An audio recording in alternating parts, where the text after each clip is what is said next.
Nah ya kan banyak juga tuh ya kan kita lihat ya kan pas orang tuanya mati ya kan bukan di anak yang baca Quran, anaknya malah lihat handphone sendiri. Iya ya. Orang-orang yang ngirim Fatihah buat orang tua. Ada sih. Bisa. Ya kan benar. Iya. Kalau apa namanya mau ziarah orang tua aja cuma disiramin doang. Iya.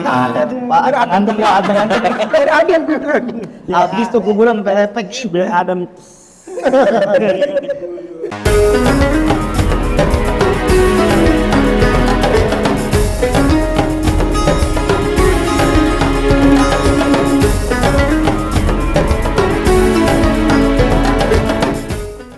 Assalamualaikum warahmatullahi wabarakatuh. Kembali lagi bersama kami di Kobarasi. Bareng Majelis Gasi. Kebetulan hari ini kita akan membahas tentang keutamaan duduk atau hadir di majelis ilmu. Wajib nih. Karena ada hadisnya. Bener ya hadis ya? Iya. Ya Apa kan? itu bang? Tolabul ilmi Oh ya. faridatun ala kulli muslimin wal muslimat. Nah, yang artinya setiap kaum muslimin atau muslimat itu wajib menuntut ilmu. Intinya di situ. Kenapa sih bang bisa wajib bang menuntut ilmu bang? Nah, cakep Ki pertanyaannya. Karena intinya nih keutamaan dari kita menuntut ilmu itu dibilang wajib. Kalau misalkan kita mau beribadah, tapi kalau kita nggak punya ilmu Ki, itu akan berantakan. Sama aja tuh sepertinya kayak kita itu kan dilahirkan dari bayi itu seperti kertas kosong diibaratkan. Nggak ada apa-apa. Nggak ada apa-apanya, masih bersih, tergantung itu mau kita warnain merah, hitam, biru, terserah. Itu adalah sebuah ilmunya. Yang penting ilmunya itu ilmu yang bermanfaat, terutama adalah ilmu akhirat, terutama untuk ibadah. ada dia sholat. Nah, Kalau kita nggak tahu tata caranya, Berantakan ya. gimana bisa diterima sama Allah kan? Bisa sembarangan bahkan mah. sembarangan yang sana. Sembarangan yang sholat bisa Gue kebanyakan ya. Kalau bisa Banyak tuh sebenarnya tentang keutamaan majelis ilmu itu atau kita duduk di majelis ilmu itu ada di kitab Tanqihul Qaul. Itu banyak banget kalau kita mau bahas tentang apa itu ada banyak keutamaan. keutamaan. Hitungannya kan kalau misal kita duduk di majelis ilmu aja kita menatap guru atau orang ulama itu padilahnya besar, besar banget. Makanya banyak banget yang akan kita bahas. Apaan aja itu bang? Yang daripada kan kata abang kan banyak ya kan, kita pengen tahu nih apaan aja nih yang disebutin di kita tarik kaul. Yang pertama nih, misalkan kalau kita hadir nih di majelis ilmu, kita itu hanya hadir doang nih, duduk mendengarkan. Kita nggak mau pulpen, nggak nulis-nulis atau apapun. Itu ada sebuah hadisnya, aneh catat nih. Oh iya. Waktu itu hadisnya itu kalau misalkan kita hadir di majelis ilmu, tapi kita cuma duduk doang, nggak bawa pulpen, nggak bawa kertas, Diem aja. Itu dari perkataan Rasulullah nih, ada hadisnya nih. Rasulullah bersabda kepada sahabatnya, itu Ibnu Mas'ud namanya, dudukmu walaupun sebentar di majelis ilmu, walaupun tanpa memegang pena, pulpen, dan menulis satu huruf pun adalah lebih bagus daripada memerdekakan 1000 budak. 1000 budak. Alasan Acung nggak pernah bawa pulpen bawa buku tulis tuh begitu kita tuh. Takut pahalanya kelebihan.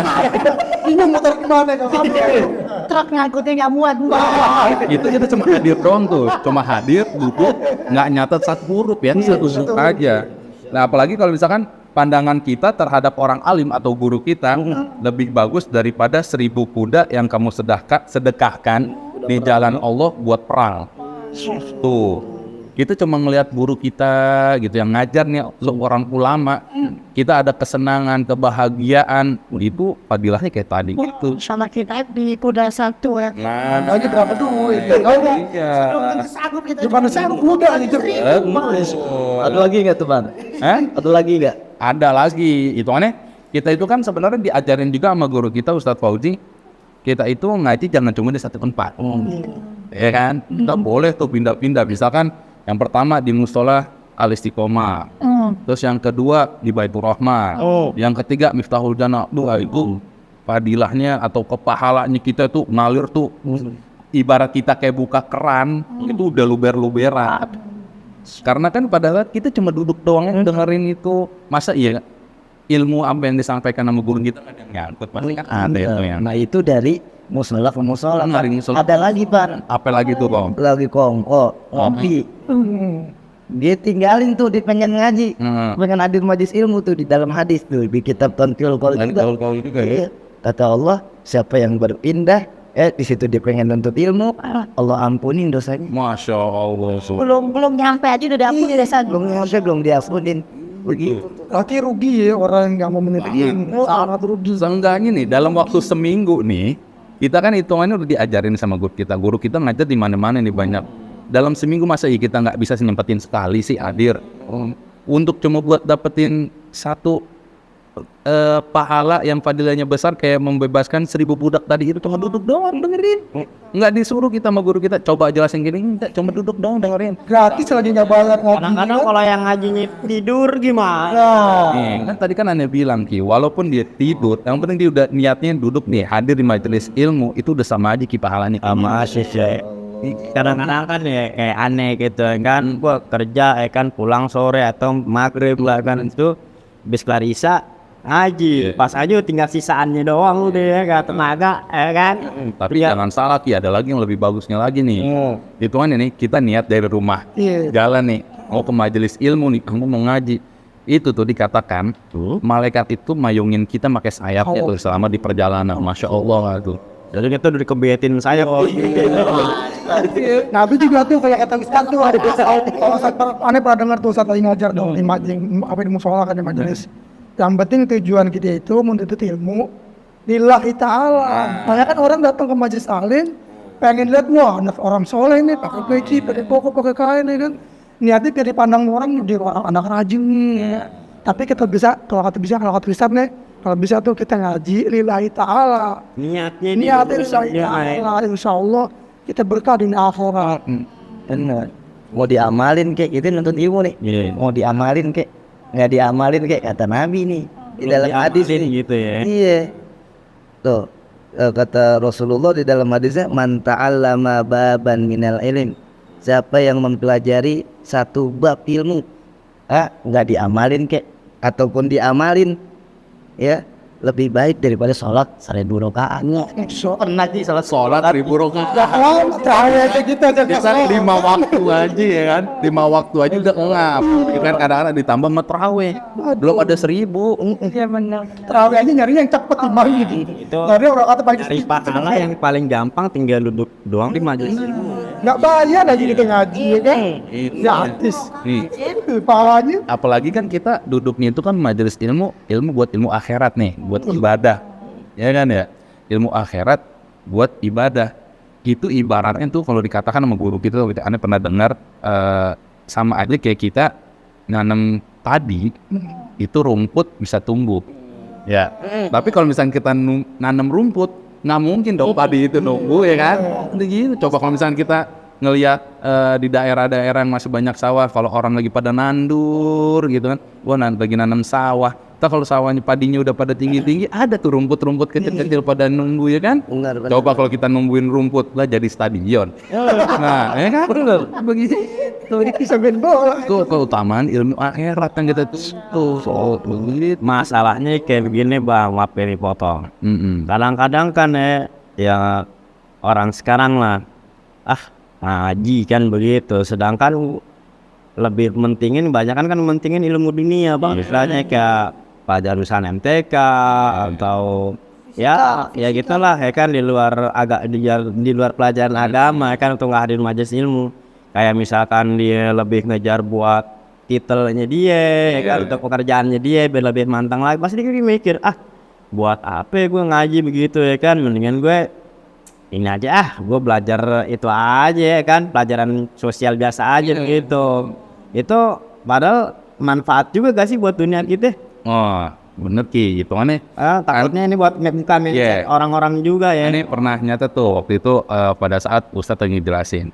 Itu Ustadz bilang kayak begini, Rasulullah nggak melarang kita atau umatnya itu untuk mencari ilmu tentang dunia. Itu kan kayak betul ya, kayak di untuk, sekolah kan kayak gitu kan. formal lah ya. Iya, kita nggak dilarang.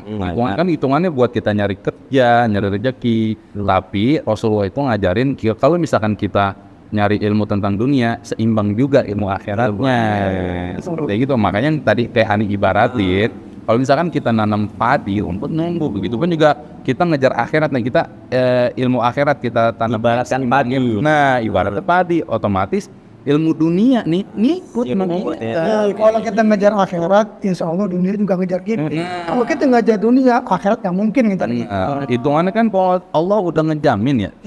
Sama Rasul juga udah bilang, barang siapa yang memang mengutamakan akhirat atau ibadah, itu otomatis dunia akan ngejar-ngejar. Itu kita udah pernah sering ngeliat kayak para ulama kita tuh, hitungannya rajin ibadahnya, tapi tuh dunia udah ngejar-ngejar dia. Dia nggak butuh nyari kayak kerja apa, tapi ada aja rezekinya. Berkah lah. Nah itu dia keberkahan dari majelis ini. Makanya kadang-kadang kalau kita minat dengar anak orang ya, makanya mau di pesantrenin, gue mendingan anak gue biar bisa fisikal, biar jago, saya terima di luar negeri.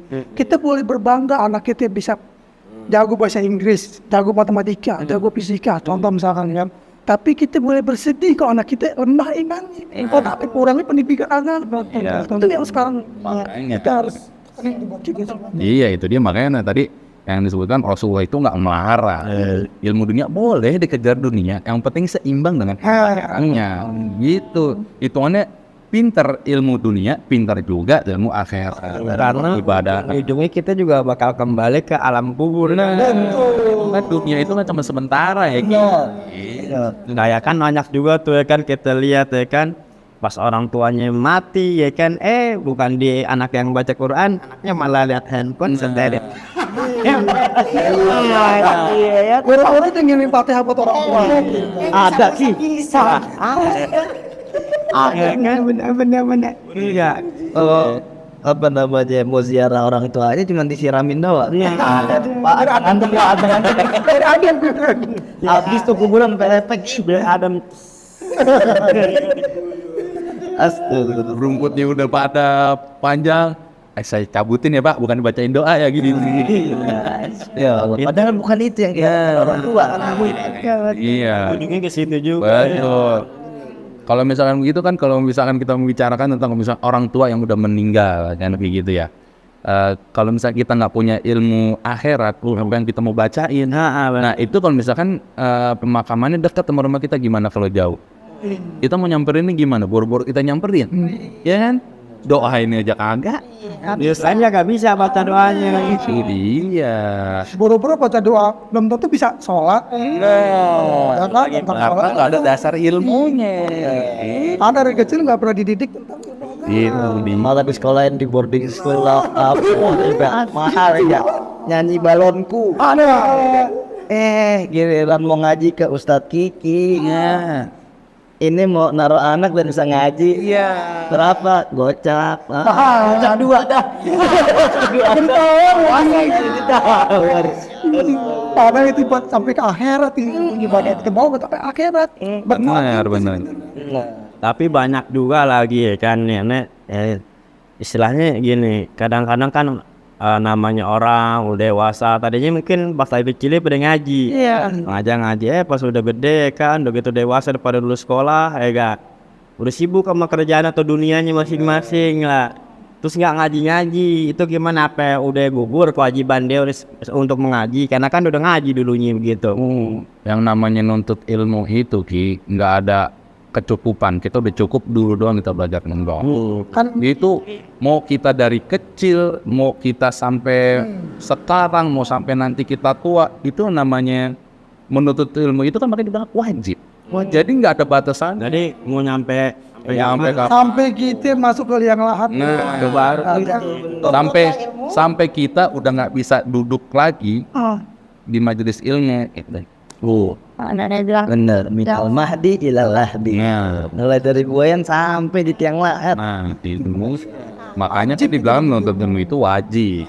terus iya sekarang nih banyak zaman udah modern, udah canggih. banyak orang yang belajar itu hanya sekedar lewat HP, lewat Google katanya kan. Nggak datang ke guru, gimana itu? Ya kan? Kalau misalkan yang namanya orang cari ilmu lewat dunia maya lah, misalkan aja gue Google kayak gitu, sah-sah aja cuk, boleh aja. Tapi kita juga harus berdasarkan rujukannya itu dari mana. Kalau misalkan kita punya guru kita itu kan misalkan dia belajar dari gurunya ini kan Sanad ilmunya sampai ke Rasulullah, kita bisa berpegang teguh. Kalau misalkan dari Google dari siapa kan bisa aja orang ngarang-ngarang sendiri. Boleh juga, makanya hitungannya kita hadir di majelis ilmu. Kalau misalkan kita sempat nggak bisa hadir di majelis ilmu, kita ngeliat dari Google nyari ini, kita mendapatkan permasalahan, kita tanya lagi nanti pada situ tanya aja guru ini lebih jelas. Ustaz, boleh nggak nih kalau misalnya situ kita tuh punya permasalahan kayak gini-gini, kita nemu nih di Google, bener apa enggak Ustaz gitu. Jadi jangan punya guru tuh. Nah, jangan semuanya pure murni diambil dari Google, itu kita pegang teguh. Sama kayak gini cuk, kita mau baca Al-Quran ya kan, kita dengerin dari Google, dari YouTube. Nah itu yang ngajarin, kalau kata orang dulu nggak ngajarin setan kalau nggak ada gurunya langsung. Gitu. Di situ makanya ada juga aneh baru keingetan nih. Kalau misalnya kita udah punya ilmu nih, kita paham dengan ilmu yang apa yang kita punya gitu. Itu kan sama aja orang yang ahli ilmu atau orang ahli ilmu. Orang ahli ilmu aja tidurnya aja itu ibadah cok. Tidurnya. Ada nih di hadis ini. Aneh pernah nyatet kalau sebentar nih aneh cari. Ada tine ketemu. Tidurnya orang alim lebih utama daripada ibadahnya orang bodoh. Orang bodoh itu kan nggak punya ilmu. Orang bodoh lagi ibadah nih, lagi sholat nih, tapi dia nggak pakai ilmu. Sedangkan ada orang alim Tidur. yang punya ilmu tapi lagi tidur. Nah, lebih mulia orang yang tidur tuh. Bener, kayak Anda juga pernah denger itu cerita. Ada setan ya kan, bingung mondar mandir. Mau bodahi mana ya kan? Ada orang itu sholat, di sebelah orang sholat ada orang tidur. Setan bingung, mondar mandir. Bodahi naon? Iya, setan lu kenapa nggak godain itu yang sholat? Nah, harus saya godain orang yang sholat, yang tidur bangun, kasih tahu dia jadi benar. Nah, itu lah. Iya, man. Makanya hitungannya kalau misalkan kita ngeliat orang tidur, makanya jangan sekali kita merendahkan orang yang sedang tidur. Apa tahu dia itu lebih paham ilmunya dibanding dari kita. Ya gitu, jangan mentang-mentang gue mau sholat nih, kita ngeliatin mau sholat di tidur, bukan sholat dengan gue sholat. Nah, nggak sombong, salah kan? Tapi dia biarin dia sholatnya. Ani udah sholatnya, ani istirahat dulu. Ini gitu. Kalau misalkan dibarengin sholatnya, kalau misalkan dia lebih menggunakan ilmunya, dia lebih bagus daripada ilmu kita, lah lebih bagusan dia. Situ.